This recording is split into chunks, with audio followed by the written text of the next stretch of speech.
Bloomberg Audio Studios. Podcasts, radio, news. You're listening to the Bloomberg Balance of Power podcast. Catch us live weekdays at noon and 5 p.m. Eastern on Apple CarPlay and Android Auto with the Bloomberg Business app. Listen on demand wherever you get your podcasts or watch us live on YouTube.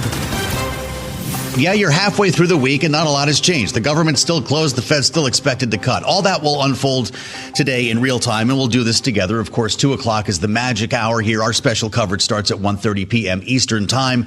We're going to talk momentarily with Michael McKee, who's got his bag ready. He's headed over the Fed. And yes, we'll try to get a sense of what he's asking today and whether Jay Powell can answer anything, because we're in this data drought that's been making things pretty interesting around here. 29th of October. By God, it's almost November. You know, we have to turn the clocks back this week, and the government will still be shut down. We'll talk later on this hour with Chuck Fleischman, the Republican from Tennessee, is here. We'll play it to our panel as well. Jeannie Shanzano is with us, Ashley Davis, as we get our arms around everything that's happening today in the nation's capital and, of course, in South Korea. If you want to sound smart at the cocktail parties later, Busan is the coastal town in the south of South Korea where they're going to be meeting tomorrow, Trump and Xi. After, of course, the president spent a couple days there already at the APEC summit talking about the progress that he's been making with trade. Listen to President Trump from earlier, Shangju. On this trip alone, I've signed groundbreaking agreements with Malaysia, Cambodia, Japan. Our deal with the Republic of Korea will be finalized very soon, like moments or very shortly thereafter. These agreements will be incredible victories for all of us because everyone is better off when we have stable partnerships, not plagued by chronic problems and imbalances. Probably you know that President Xi of China is coming tomorrow here. And we're going to be, I hope, making a deal. I think we're going to have a deal. I think it'll be a good deal for both. And maybe that's why the market is in such a good mood this week. We just keep pushing higher on the idea that not only will we normalize relations or have some kind of a framework agreement with China, but they're talking Blackwells now. You saw this headline? Look at NVIDIA today. Topping 205, was above $208 a little while ago after notching this all-time high yesterday. Blackwells in China? We'll find out about this, presumably, in the next couple of days. But let's find out what we know right now. Tyler Kendall is on the other side of the world and joins us.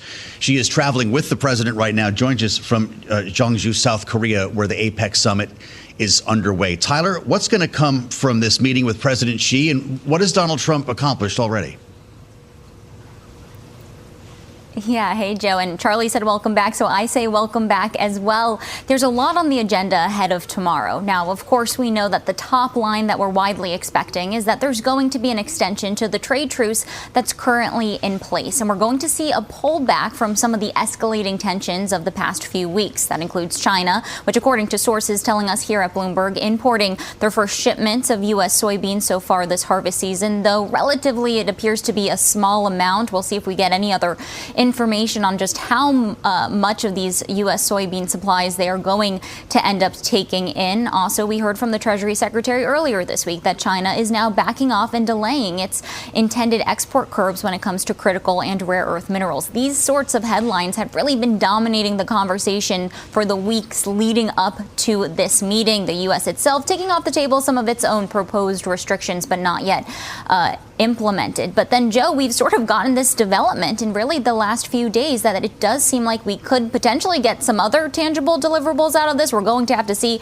how it shakes out. You, of course, mentioned this news. President Trump apparently going to bring up NVIDIA's Blackwell chips with the Chinese president, Xi Jinping. Of course, this would be very good for the company, which has been trying to regain Chinese market access since 2022. I pulled one of the statistics. NVIDIA says that their market share in China went from a 95% peak to zero. So, of course, they're trying to get back into that market. And then also, we've learned that there could be some movement when it comes to fentanyl tariffs. That would be pretty significant because maybe, Joe, it gives actually China a lower tariff on the table, not just an extension to the current truce. We'll have to see what that would end up looking like. Currently, 20% of the tariff that is in place on China is tied to fentanyl, so maybe there could be some movement even there, too. Wow. Tyler, thank you. Is Tyler Kendall the only person awake in South Korea? Right now, it's 1 o'clock in the morning. It's 1:15 a.m. Tyler's got to get some rest. By the way, 10 p.m. Eastern time, so tonight is when President Trump will be sitting down with President Xi in what will be, of course, daylight hours tomorrow in South Korea. That'll be when you're going to bed this evening. And we're going to wake up, presumably, to a bunch of headlines tomorrow. We're going to have headlines long before then when the Fed wraps its two-day meeting in Washington. And Michael McKee is with us to get our arms around our other top story today. Fed Day, great to see you. It's like Christmas morning. God knows what we'll get, except we know exactly what we're going to get. Life is like a box of chocolates. Well, far be it from me to be the only person who doesn't welcome you back. So welcome back. Oh, geez, it seems to be the theme of the day now. We're going to get a 25 basis point cut from the Fed. Jay Powell and the rest of the Open Market Committee essentially blessed that view in the markets. And so we go ahead with that. And then the question that has come up really rapidly in the last 2 weeks is whether they do the end of QT. We've seen a lot more borrowing from the standing repo facility from the Fed, $10 billion today. And that suggests that they have hit the inflection point where they're getting to the point where there's not enough reserves in the system to meet demand. And so therefore, they're probably going to have to announce that they're going to make some sort of change. Only a question whether they end it immediately, give us another month or something like that. Then we have the news conference. And of course, what does Jay Powell say? He is not going to say we're definitely cutting in December. I can guarantee you that. Okay, sure. I mean, could he just cancel the news conference? What's he supposed to say when there's no data? Michael McKee is going to show up to ask a question that would be difficult to answer when we're swimming in data, and Jay Powell doesn't have anything to base an answer on. Well, basically, he's going to say we're here to fight inflation and prop up the economy to provide maximum employment. That's our two mandates. And so we'll do that. And they'll talk around it. He'll be asked many different ways, I'm sure. How are you measuring the economy? What are you looking at these days? And I think the bottom line answer is that they're looking at all kinds of alternative data, but they're really talking to corporate leaders to figure out what they're going to do going forward. The problem they have is corporate leaders don't know because nobody knows what Donald Trump is going to do. And now we have this meeting, as you say, within just a couple of hours with Xi Jinping. And what are they going to come up with? And how does that affect tariffs? And how does that affect the overall economy? So what's the conversation inside the Fed then? They're going to be looking at these headlines just like you and I are to try to figure out how this impacts policy. What takes place in the next 24 hours could mean what for the Fed? Well, that could depend because we may not have any data to know the results of what happens. I don't want to say that by December 10th the government won't be open. True enough. We hope so, but it's always possible. No, they'll look to see. Basically, their first question is what's it going to mean for the labor market? That's what they're focused on at the moment. They're worried that unemployment is going to go shooting up, and we've had a lot of announcements from companies over the past couple of days as they report earnings that they're going to either hold down headcount or they're going to be reducing headcount. We haven't seen that in big numbers yet. The jobless claims numbers that we do get have kind of shown status quo. If we start to see things go up, then that means the Fed is probably going to lean towards cutting rates again. But we also don't have the inflation data. And if all these companies who are reporting today, 4 o'clock Jay Powell is fish wrapped because we have all these tech companies reporting. If they're saying that AI is going to be enormously beneficial to the economy, and we're going to see a lot more profits being made, and the Fed is then cutting rates into that. That's a problem as well. Wow. So it's a real dilemma for them, and as Powell said last time, and I'm sure he'll say again, there is no risk-free option. In our remaining moment, we talked last time you were with us that day the CPI data hit. The BLS has the most recent jobs report. Well, I guess it would be 2 jobs reports ago at this point. This is for September, I think. I'm losing track. They compiled the data, you said. That report's sitting somewhere in a computer and could, in fact, be released. Did the Fed see those numbers? Is the Fed privy to what's inside that report? No, the Fed would get the numbers. Jay Powell would be able to see the numbers the night before, but they don't get them before that. Got it. So since it didn't even go to the White House, in theory, it wouldn't have gone to the Fed. So they're guessing like we are on this. Yeah, they'll get 2 jobs reports in the same day or something like that. We'll have to figure all that out. You're on your way over there now, right? All right. On his way to the Fed, the great Michael McKee, who you're going to be seeing and hearing from quite a bit later on, including in that news conference. We'll have that live for you when Michael squares off with Jay Powell in the friendliest way. Stay with us on Balance of Power. We'll have much more coming up after this. You're listening to the Bloomberg Balance of Power podcast. Catch us live weekdays at noon and 5 p.m. Eastern on Apple CarPlay and Android Auto with the Bloomberg Business app. You can also listen live on Amazon Alexa from our flagship New York station. Just say, Alexa, play Bloomberg 1130. With a Federal Reserve that is dealing with a major lack of data right now because of a government shutdown that is now 29 days old.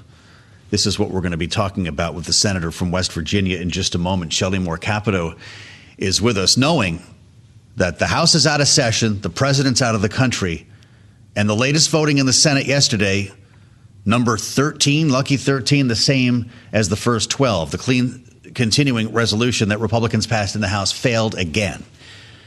There is talk about rank and file talks getting under backroom conversations, but we've been hearing that for weeks. And the fact of the matter is there is no off-ramp still today.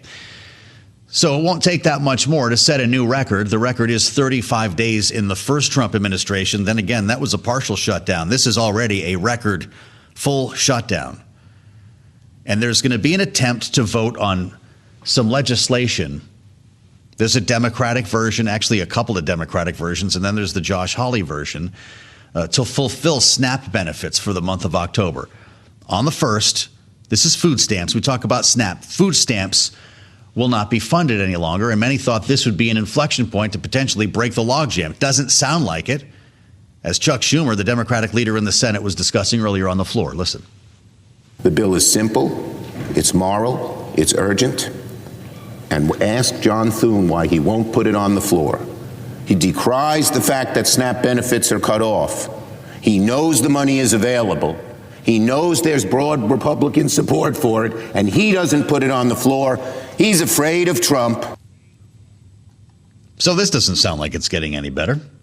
And it's where we start our conversation, as I mentioned, with Republican Senator Shelley Moore Capito of West Virginia. She's live on Capitol Hill. And Senator, it's great to see you on Bloomberg TV and radio. Our listeners should know, and we discussed this, JD Vance made a visit to Capitol Hill, and it was upon your invitation as chair of the Republican Policy Committee. What was the idea of having the vice president join the conversation, and was it productive? Did he bring new ideas or hear ideas from you and your colleagues?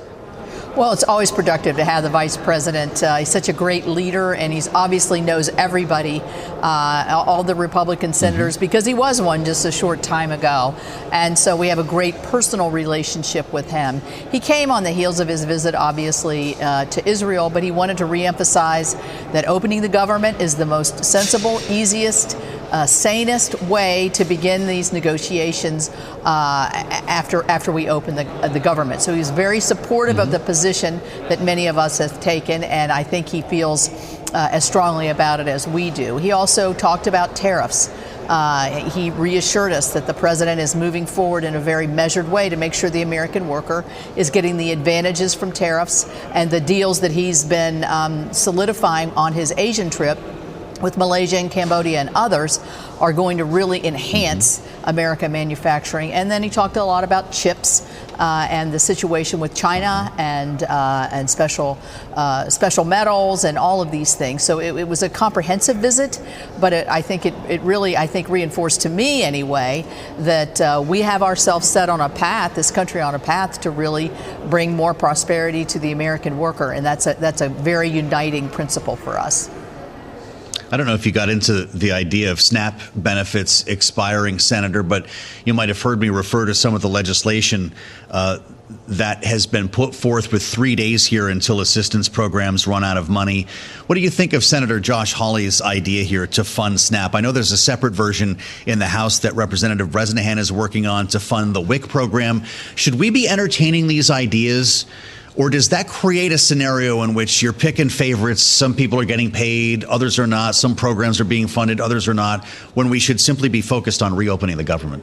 Well, I mean, the simple answer here is if you reopen the government, all of these issues go away. SNAP benefits, air traffic controllers, military, government services, et cetera. And so now that we're into the 29 days, it is really beginning to wear on the American people. So you take my state of West Virginia, 18% of our households have a SNAP benefit. I think about the young mother who has a single mother with children. That's a frightening prospect to think that she wouldn't have the money to feed her children, or a disabled or elderly couple. And so these are real human problems that honestly, Chuck Schumer can pontificate on the floor about how it's John Thune's fault. I don't think the American people care whose fault it is. Reopening the government is the simplest, easiest way to proceed. We do have an agriculture bill out there that does have SNAP benefits in the appropriations bill. We could look at that as a possible vehicle. I am on Josh Hawley's bill because of the heavy impacts, almost like I said, almost 20% of my state. It's a heavy impact to my state. And if his bill were to come to the floor, I would be, I'm a co-sponsor now, and I would also be in favor of voting for it. That's great to know. Do you know if it would pass? Do you have the votes if it gets to the floor? You know, I would suspect I believe there's probably at least 10 and probably more co-sponsors to that bill, which would give you the 60 vote margin to move forward. But we have to keep going back to the political nature of this shutdown, and also the easiest, simplest way is to do what we've done, what I did 13 times when President Biden was the president, just vote to reopen the government to a continuing resolution while we debate the issues of health care premiums and other issues that want to be debated. Well, you know, you've been hearing this, I'm sure. If I'm hearing it, you're hearing it, Senator. The idea of a full-year continuing resolution. The head of Ways and Means in the House, Jason Smith, told us he was behind that idea. We know the White House has floated it. John Thune at one point said, hey, this might be the way out of shutdowns for the next year. But I know there are a lot of concerns among appropriators, and maybe you share their concerns that this is still a Joe Biden budget. Right. Would you vote for a year-long CR?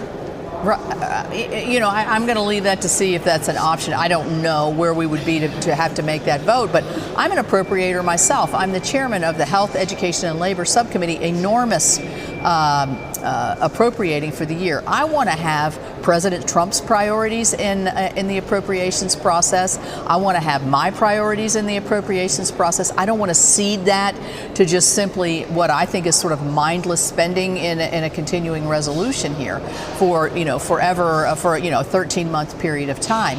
So I would rather see us go to the appropriations process on the floor, like Senator Thune has brought to the floor, which, by the way, Senator Schumer never did the year before.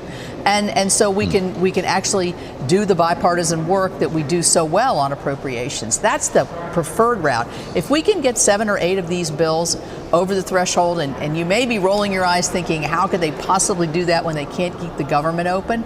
I'm an optimist. I think we can. We've worked on these bills before, and they're exceedingly important to make sure that President Trump gets the priorities that he has and that we share with him into the appropriating cycle.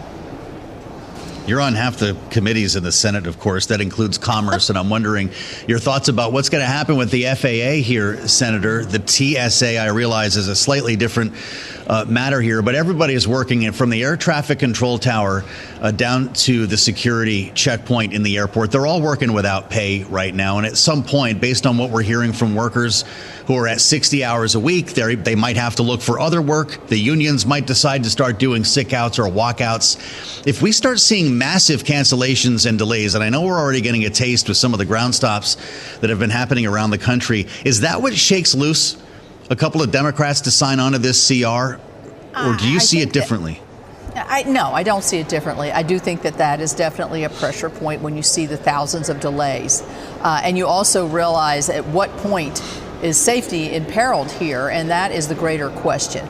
But, you know, we're asking people, or you know, a shutdown asks people to skip not just one paycheck. Now we're into 2 paychecks. These are families. Yeah. These are people that have obligations, that have. It is such a disservice to not just the air traffic controllers, but to every single federal employee, which in my state are quite a few. And not to mention the troops, the Coast Guard, the TSA agents, all of these folks. And so simply open the government, get the money flowing to those that are working and have worked, and provide the services, and let's get on to negotiation. Let's drop the politics of a shutdown. I don't think it's working for Senator Schumer, and I think I could hear a little desperation in his voice there when you played his clip. I think he's looking for a way out, and we have an easy way to do it with the bipartisan talks that we've had over premiums and other issues that we all share concerns about. Yeah. Definitely had a frog in his throat, Senator. I want to ask you before you leave us about tariffs, because there was an important vote yesterday that really raised a lot of eyebrows. A vote to eliminate the 50% tariff on Brazil.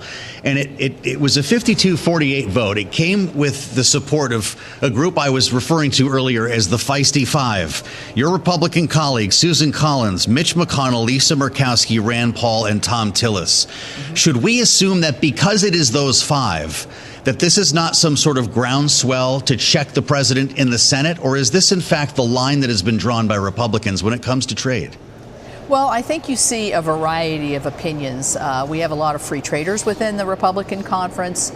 We have a lot of folks whose industries over years, and I would put myself in this position, have been exceedingly disadvantaged by the unfair trade practices with Canada, but also, China and other places where our manufacturing, we've lost jobs, and in some cases our products are very much at a disadvantage. And I'm glad that President Trump's going to work for the American worker through tariffs. But here's what I would say to him if he was sitting right here in front of me. This needs to be settled, and it needs to be settled now. We can't, the ebbs and flows and uncertainty that we have in some cases, I think, does provide a lot of capital staying on the sidelines, lack of investment, and people are not able to move forward. So I think certainty, and that means set the policies, set the reciprocal trade policies that are fair and that help our American worker, and let's move from there. And I think we'll satisfy both goals, both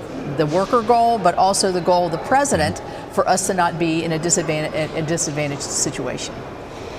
Really interesting and great to talk to you, Senator. Shelley Moore Capito of West Virginia. We appreciate the conversation with us live from Capitol Hill. Stay with us on Balance of Power. We'll have much more coming up after this.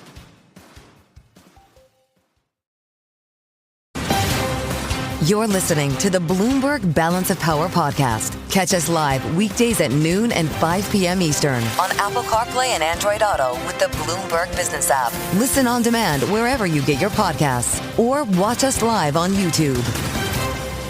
We watched this AI trade explode here over the past couple of days. And of course, Washington is in the final day here of NVIDIA GTC. So we're going to be talking about that a bit more here, with NVIDIA shares hitting a new all-time high. The $5 trillion man, Jensen Huang, with a remarkable keynote address yesterday that I think had a lot of people thinking when it comes to the conversation about a bubble or circular investing. Of course, we also know what some of the big challenges are, including energy. And we're going to be talking to Congressman Chuck Fleischmann about that, among other things, in just a moment. Caterpillar is something today, huh? 12%, $63 to the moon. Caterpillar. And a lot of it has to do with, AI. You drive by these data centers that they're breaking ground on, and what do you see out there? These massive pieces of equipment made by Cat, moving earth, generating power. And it's paying off in a big way here. This old line earth moving company is now apparently on the bleeding edge of AI. It just has tentacles that go through the economy in a fascinating way. So welcome to day 29. That's where we are in the shutdown. It feels a lot like 28, and I suspect it'll feel a lot like 30, because we're going to do that tomorrow as well. Remembering the president is in South Korea. The House is out of session. The Senate is doing its thing. Nobody is really talking, although John Thune did say that rank and file conversations were happening. And I don't know if Chuck Schumer would agree with him on that. We heard earlier from the Democratic leader on the floor of the Senate. Let's listen. The bill is simple, it's moral, it's urgent, and ask John Thune why he won't put it on the floor. He decries the fact that SNAP benefits are cut off. He knows the money is available. He knows there's broad Republican support for it, and he doesn't put it on the floor. He's afraid of Trump. All right, so everybody's still upset. And what he's referring to is this bill to fund November SNAP benefits. There's a Democratic version here that would go up against the Hawley version that we talked about. Josh Hawley, of course, with his own bill funding SNAP. There's a separate one that's going to be in the House as well that would fund the WIC program.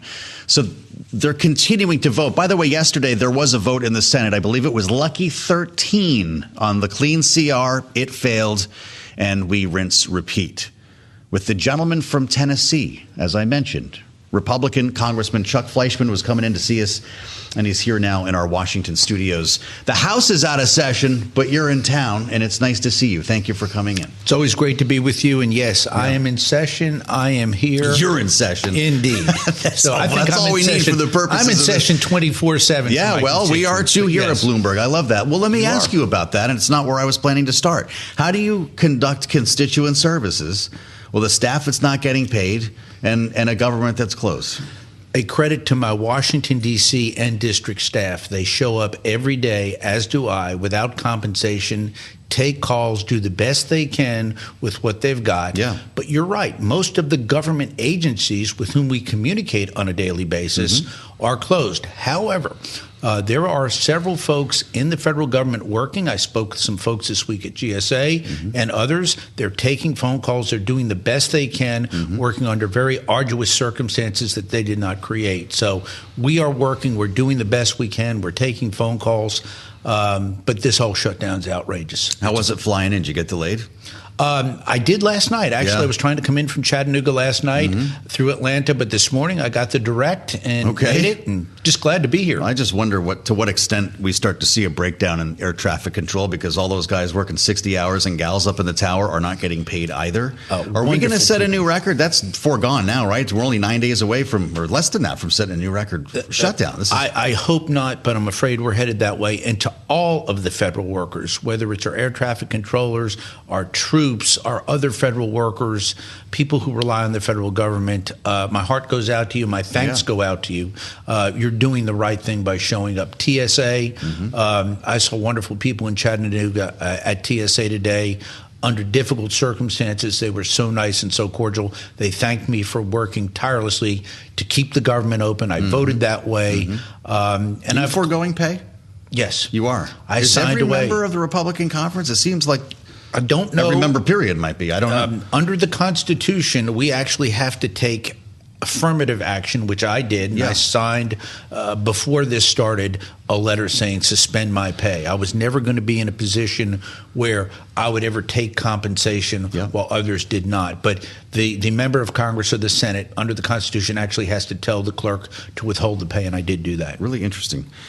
So you've been in Washington for a minute, Congressman. How is this going to unfold? How is this going to end? Or is it actually different this time, like some seem to think? In 15 years, and now I've been able to accede to a position where we affectionately call myself a cardinal, one of the 12 on appropriations. This is relevant to what I do. I have never been more disappointed, disgusted, disheartened, and candidly, this is a farce. There are times in this town when reasonable minds can differ. Sometimes unreasonable minds can differ. This was a Schumer shutdown for political purposes. It's wrong. It's plain and simple. He can say whatever he wants. You never shut the federal government down. It's never a good thing to do. The House voted to keep it open. And if you look at where we are, we have hurt the American people. We've hurt the American economy. We've hurt the American Republic, and we've hurt the credibility of the House and Senate, the legislative branch, with the American people at a time when it's at an all-time low. This should have never, ever happened, and Chuck Schumer needs to open the government up. It's a farce. If you look at where we are and where we're going to go, when we reopen the government, and eventually we will, it's still going to take 60 votes in the United States Senate to pass a budget, and it's still going to take Republican and Democratic votes in the House to pass a budget. Why? Because many of my brethren, and I respect them very much, will never vote for appropriation bills. I always vote for appropriation bills, but I'm an appropriator. It's like an offensive coordinator. I'm going to vote for touchdowns. Yes, okay. So I'm sure as an appropriator, your head's exploding at this moment in time. We've never felt much further away from regular order, as the idea of a full year CR is being floated now. Jason Smith just last week said he's behind it if it gets the government open or keeps it open through December 26. What gets it back open, though? Are we going to, I mean, is this perpetual? Do we go on for the rest of the year? If everyone's still talking the same as they were 29 days ago, where's the off-ramp? The truth which from the inception, the truth on this one, 100%, is this is a Chuck Schumer shutdown. Well, I know you made that point. And a farce. Well, if he never comes around, what do you do? The second thing is the pressure from groups that traditionally support Democrats. You saw a large federal labor union the other day call for what? A clean and open CR. You're going to start seeing more and more people call. Your show does a tremendous objective job, and I thank you for that. But what we need is more media to start calling balls and strikes. And I watch all the media, right, left, center, and the like, because I want to get that flavor and that perspective, and it helps me do my job in a more beneficial way. But the reality is we need to call out the people who have caused this. This is a Democratic caused shutdown, and the reality is it's got to stop. It's hurting the American people. It's actually hurting the American Republic right now. And I will say this, as you know, being candid, being straightforward, I am a big, big fan of President Trump's. But anytime you dump the burden of a government shutdown on any executive branch, Republican or Democratic, it's unfair to the executive branch because they have to make the tough choices. He's done a very good job given a very bad hand by the Congress. It's our job in the House and Senate to keep the government open, to pass budgets, and you hit on something that's so important. We failed last year. We got a continuing resolution. In fiscal 24, we had a great budget deal. I wrote an energy and water bill, probably the best one in decades for the House. This time, if we don't do this, we've imperiled the entire federal budgetary process for an entire year. That's right. I don't want to devolve into a year-long CR. We should never do that. That's your nightmare, right? That is our nightmare. Appropriator, that is our nightmare. Hey, so the government's closed and will continue to stay closed for some period of time, but business is still going on. The NVIDIA GTC conference that I mentioned in its last day today here in Washington was a huge reminder of that yesterday. When we consider the opportunities at hand, this market doesn't seem bothered by the shutdown. We're literally setting records every day from, in great part, advances in the AI sphere. And you and I have talked a lot about the need for energy. That was a huge part of the conversation at the NVIDIA confab. I was talking to folks last evening from NVIDIA, from OpenAI, from Crusoe, and nuclear was a huge part of the conversation. And I kept thinking, well, Congressman Fleischman's coming in tomorrow, and I'm going to ask him about this. Small modular reactors, SMRs, are those the answer to getting that clean, uninterruptible power to these data centers? Or are we going to sit here for a decade while we relight these vampire nuclear sites or build new ones? Another excellent question. I chair the American Dominance in Energy Caucus in Congress. I chair 8 energy-related caucuses. These are bipartisan caucuses that work to make America dominant in energy. A big part of that for me is nuclear. I represent Oak Ridge, does a great job. SMR, small modular reactors, are part of the solution. Advanced reactors are also part of the solution. There's Generation 3, Generation 4. I don't want to get too technical. Also microreactors. We've seen new microreactors come forward. We just had one company come into Tennessee, which is great. We also still need big nuclear. I don't want to ever downplay. A company, Holtec, has gone out. They are actually restarting a nuclear power plant that was shuttered in Michigan. That's great. Even New York State, which is certainly not a bastion of conservatism, is looking at bringing back nuclear. NextEra in Iowa now? And 3 Mile Island, the not damaged reactor that's been laying vacant for years, is going to be coming back. So the nuclear sector is booming. It's going to continue to boom. What we need is reliable fuel, whether that's LEU or HALEU, and we're going to start producing HALEU, highly enriched uranium. It's up to 19.5% in the United States again. We let that go away. We've been dependent on Russia. So the whole cycle, then we got to look at the back end of the cycle. What are we going to do with spent nuclear fuel? I think the key is reprocessing. Let's keep talking about this. It's not going away. Congressman Chuck Fleischman, Republican from Tennessee, many thanks as always for joining us right here on Bloomberg. Thanks for listening to the Balance of Power podcast.